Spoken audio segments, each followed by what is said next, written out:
Hello and welcome to SPMIS Academy. Today we'll analyze important newspaper articles of 9th July 2026. Please note you can download the PDF version of today's newspaper analysis by clicking the link given in the comment section. This is the list of the topics that we'll be covering from today's newspaper. The first topic is about India-Australia relations, important from our syllabus GS paper to international relations point of view.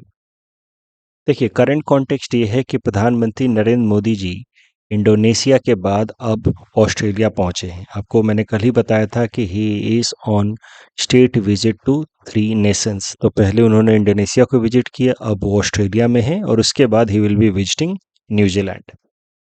उसी context में आज हम लोग India Australia relations के बारे में देख रहे हैं। देखिए इंडिया और ऑस्ट्रेलिया के बीच में स्ट्रैटेजिक पार्टनरशिप एग्रीमेंट साइन हुई थी साल 2009 में। बाद में उसको अपग्रेड किया गया था into comprehensive strategic partnership in 2020। Later on in 2023 both sides decided to have an annual leaders summit, यानी कि हर साल दोनों देशों के जो प्रधानमंत्री हैं वो आपस में मिलेंगे और इम्पॉर्टेंट एरियाज पे कुछ नए एग्रीमेंट्स फाइनलाइज करेंगे जिससे दोनों देशों के बीच में कन्वर्जेंस स्ट्रांग हो। तो इस तरीके से भारत और ऑस्ट्रेलिया के रिलेशंस लगातार मजबूत हो रहे हैं। 2009 में स्ट्रेटेजिक पार्टनरशिप एग्रीमेंट, 2020 में कॉम्प्रिहेंसिव स्ट्रेटेजिक पार्टनरशिप और फिर 2023 में फैसला हुआ कि एनुअल लीडर्स समिट होगी। जब 2023 में एनुअल लीडर समिट को लेकर के दोनों देशों ने आपस में एग्री किया, उसी दौरान प्रधानमंत्री जी ने कहा कि now India and Australia relation has moved into T20 mode. अब और ज़्यादा हम कन्वर्ज कर रहे हैं। उस सेंस में उन्होंने कहा कि अब हमारा रिलेशन T20 मोड में जा चुका है और अब भारत का रिलेशन जो है सिर्फ 3C में, भारत और ऑस्ट्रेलिया का रिलेशन जो है सिर्फ 3C में डिफाइन नहीं होना चाहिए, that is Commonwealth, cricket and curry, but it should also be defined in terms of 3Ds, that is democracy, diaspora and dosti. तो प्रधानमंत्री जी के ये सब जो बातें हैं वो इस्तेमाल किए जा सकते हैं मेंस आंसर में। अभी इंडिया ऑस्ट्रेलिया रिलेशंस पे प्रश्न हो तो ये सब लिखा जा सकता है। Now focusing on the areas of cooperation between India and Australia. जब से दोनों देशों ने comprehensive strategic partnership agreement sign किए हैं तब से दोनों देशों के बीच में कन्वर्जेंस काफ़ी बढ़ गया है। तो क्या क्या एरियाज हैं जहाँ पे दोनों देश आपस में कोऑपरेट कर रहे हैं? पहला है ट्रेड एंड इन्वेस्टमेंट। तो दोनों देशों ने आपस में अग्रीमेंट साइन किया है जो है economic cooperation and trade agreement. इसके अंतर्गत दिस ECTA ट्रेड के अंतर्गत Indian exports to Australia now enjoy complete duty free access, जबकि ऑस्ट्रेलिया के लगभग 90% of its export to India in terms of its value gets preferential access. Preferential access मतलब import duty को काफ़ी reduce कर दिया भारत ने for Australian products up to value of 90%। तो 2020 में comprehensive strategic partnership agreement sign करने के बाद दोनों देशों ने अपने ट्रेड रिलेशंस को स्ट्रेंथन करने के लिए साइन किया है ECTA। उसके अंतर्गत दोनों ने एक दूसरे को preferential trade benefits pass on किए हैं। साथ ही साथ दोनों देशों का टारगेट है कि जो करंट ट्रेड है भारत और ऑस्ट्रेलिया के बीच में $33 बिलियन का, उसको 3 टाइम्स रेज करना है बाय 2030, यानी कि 5 सालों में ही ट्रेड को $33 बिलियन से बढ़ाकर के $100 बिलियन पहुंचाना है। डिफेंस एरियाज में कन्वर्ज करते हुए both sides have agreed to develop 2+2 platform in 2021 itself. 2021 में ही 2+2 प्लेटफॉर्म स्टैब्लिश किया गया, मतलब साल में एक बार भारत के एक्सटर्नल अफेयर्स मिनिस्टर और डिफेंस मिनिस्टर अपने काउंटर पार्ट्स इन ऑस्ट्रेलिया, यानी कि वहाँ के डिफेंस और एक्सटर्नल अफेयर्स मिनिस्टर के साथ मुलाकात करते हैं। डिफेंस में और हम बात करें कन्वर्जेंस की तो जॉइंट मिलिट्री एक्सरसाइजेज जैसे कि ऑसी इंडेक्स, तालिस्मन साबर एंड मालाबार। देखिए मालाबार एक्सरसाइज की अगर हम बात करें तो बहुत महत्वपूर्ण नेवल एक्सरसाइज है जिसको 1992 में भारत और अमेरिका ने स्टार्ट किया था। इसमें भारत और अमेरिका की जो नेवी है एनुअली एक बार जॉइंट एक्सरसाइज करती है around Asia Pacific region. Malabar exercise में बाद में जापान को इंक्लूड किया गया, साथ ही साथ ऑस्ट्रेलिया वाज इंक्लूडेड इन 2020। तो इस तरीके से मालाबार एक्सरसाइज में अब वो चारों देश हैं जो असल में क्वाड के मेंबर्स हैं। तो Malabar is an important naval exercise between quad members, जिसमें ऑस्ट्रेलिया भी एक मेंबर है और जिसने 2020 में मालाबार एक्सरसाइज को ज्वाइन किया। एनर्जी पार्टनरशिप को स्ट्रेंथन करते हुए both countries have established solar task force and green hydrogen task force. तो सोलर एनर्जी को हार्नेस करने के लिए और ग्रीन हाइड्रोजन को हार्नेस करने के लिए दोनों देशों ने आपस में मिलकर के एक ज्वाइंट ग्रुप बनाया है। उसके अलावा भारत और ऑस्ट्रेलिया कुछ और भी मल्टीलैटरल पार्टनरशिप ग्रुप्स का हिस्सा है, जैसे क्वाड का तो एग्जांपल मैंने दिया। उसके अलावा India and Australia are part of Australia Canada India technology and innovation partnership. They are also part of India Japan Australia supply chain resilience initiative. Bharat के डायस्पोरा की अगर हम बात करें लिविंग इन ऑस्ट्रेलिया, तो ये सबसे महत्वपूर्ण डेवलपमेंट है। Now Indian diaspora has become officially Australia's largest overseas bond community overtaking England. तो भारत में जन्मे और अब ऑस्ट्रेलिया में रहने वाले लोगों की संख्या अब सबसे ज्यादा है in comparison with any other country. किसी भी दूसरे देश में जन्म लेने के बाद ऑस्ट्रेलिया में माइग्रेट हुए लोगों की हम बात करें तो पहले इंग्लैंड सबसे आगे था, अब भारत सबसे आगे है। तो मतलब Indian diaspora is growing in Australia. यहाँ पे इंडिया और ऑस्ट्रेलिया के रिलेशंस के हाइलाइट्स दिए हुए हैं। 1941 में India trade office in Sydney was established, that was one of the earliest engagement.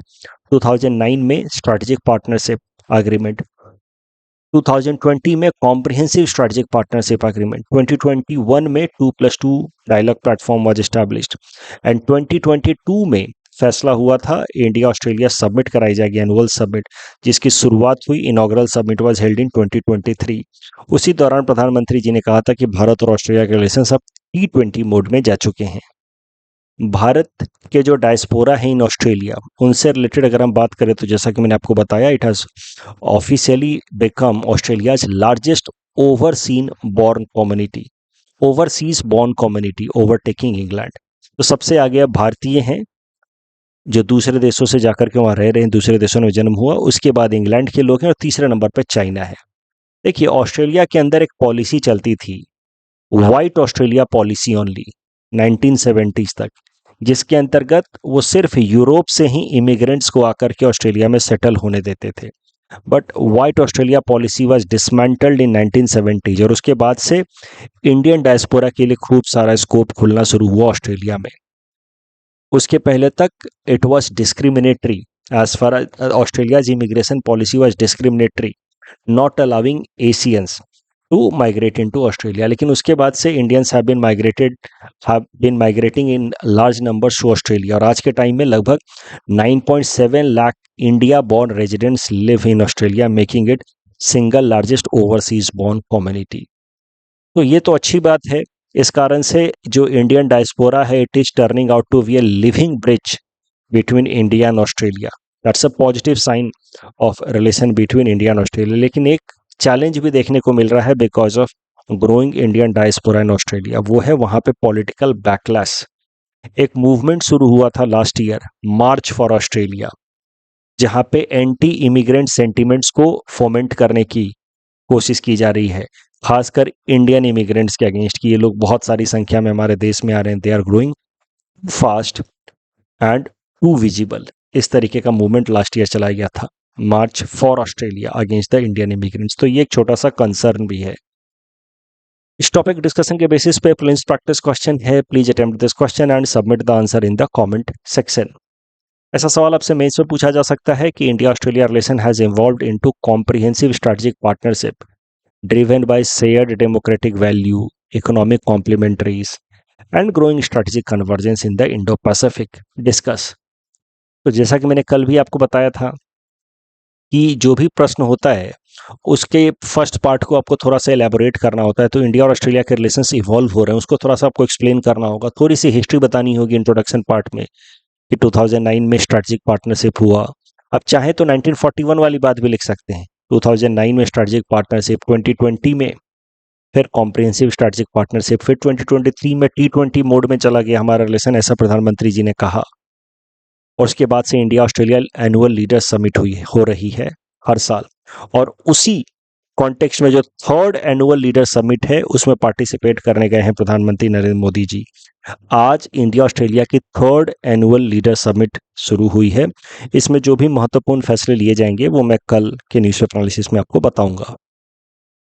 तो ये सब आप मेंशन कर सकते हैं। और फिर जो मेन बॉडी है उसमें आप ये जो 3 एरियाज ऑफ कन्वर्जेंस हैं, शेयर्ड डेमोक्रेटिक वैल्यूज, उस पे एक हेडिंग दे करके 2-3 पॉइंट लिख दिए। दोनों ही देश क्या है, parliamentary form of government follow करते हैं।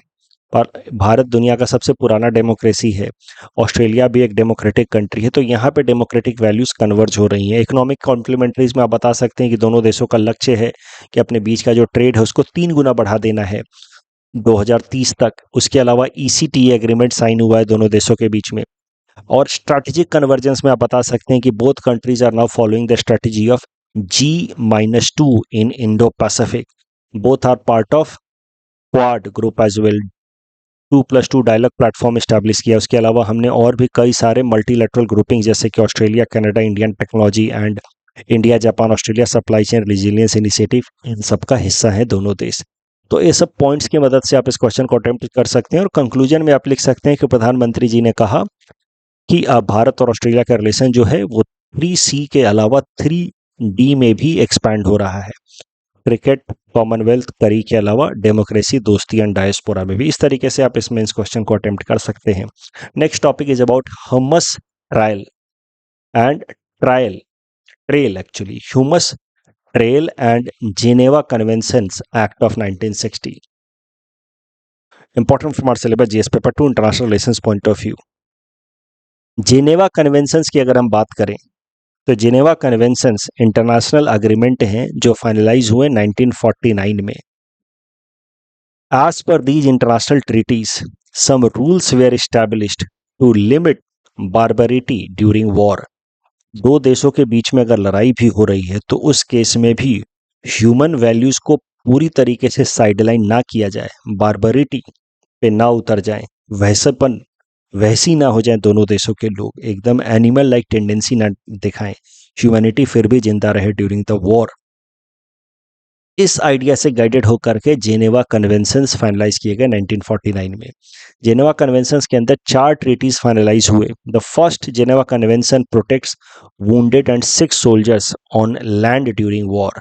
तो जमीनी लड़ाई के दौरान जो वुंडेड या सिक सोल्जर्स हैं उनको प्रोटेक्शन देता है जेनेवा कन्वेंशन। उनका टॉर्चर एंड अननेसेसरीली किलिंग नहीं किया जाना चाहिए।